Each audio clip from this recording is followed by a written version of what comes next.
Hello everyone, welcome back to my channel. কেমন আছেন সবাই? আশা করি সবাই বেশ ভালো আছেন। আমিও আল্লাহর রহমতে বেশ ভালো আছি। আজকে আরেকটি রেসিপি আপনাদের সাথে শেয়ার করব। আজকে রেসিপিটা হলো লাউ শাক ভাজি।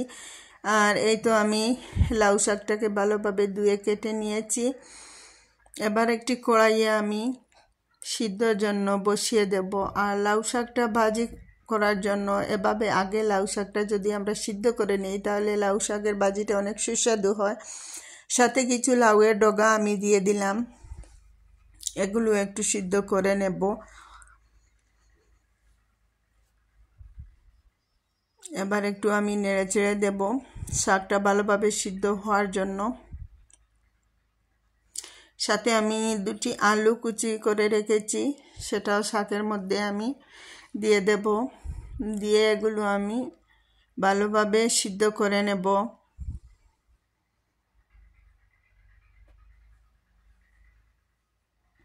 এই তো এবার আমি ভালোভাবে নেড়ে চেড়ে এগুলো সিদ্ধ করে নেব। শাকটা আসলে অনেক রকম শাক আমরা খেয়ে থাকি, এক এক শাকের এক এক রকম স্বাদ থাকে। আর লাউ শাকটা যদি এভাবে আমরা রান্না করে খেয়ে থাকি তাহলে সেটার স্বাদটা অন্যরকম। শাক সিদ্ধ হয়ে গেছে। এবার আমি চুলায় আরেকটি ফ্রাই প্যান বসিয়ে নিলাম, পরিমাণ মতো তেল দিয়ে দিচ্ছি। এবার কেটে রাখা পেঁয়াজ কুচি, রসুন কুচি এবং কাঁচামরিচ কুচি দিয়ে দিলাম। দিয়ে স্বাদ অনুযায়ী লবণটা দিয়ে দিলাম এবং সাথে অল্প একটু হলুদ গুঁড়া দিয়ে এবার আমি মশলাগুলোকে ভালোভাবে ভেজে নেব।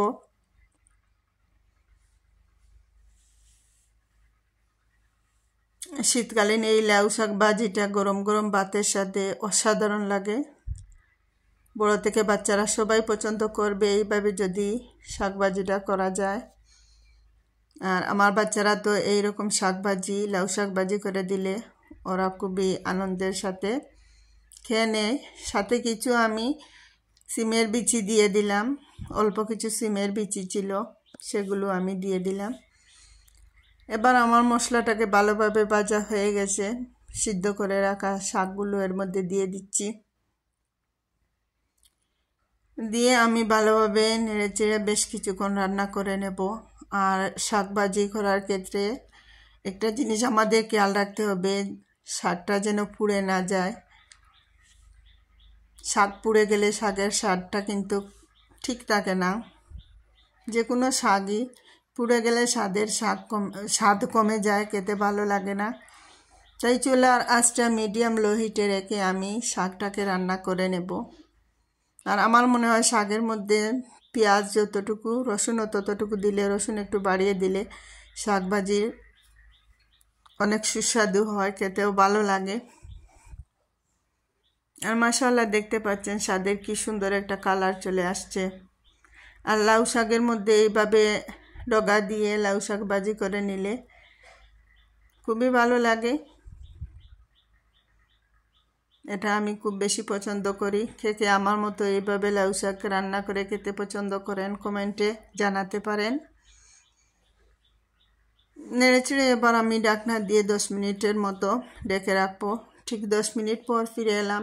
দেখতে পাচ্ছেন আমার শাকগুলো একদম সফট হয়ে আসছে।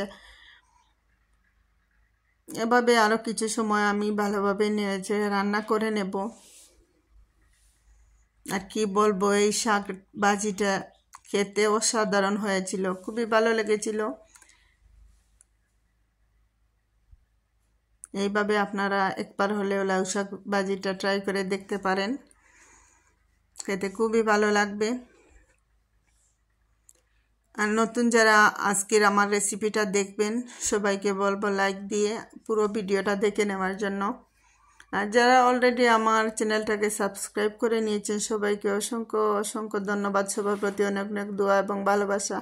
আর নতুন যারা আমার ভিডিওগুলো দেখে নেবেন সবাইকে বলবো আমার চ্যানেলটাকে সাবস্ক্রাইব করার জন্য। আর এই তো আমার শাক ভাজিটা কমপ্লিট হয়ে এসেছে। গরম গরম ভাতের সাথে শাক ভাজি খেয়ে নেব। সবাই ভালো থাকবেন, সুস্থ থাকবেন। আল্লাহ হাফেজ।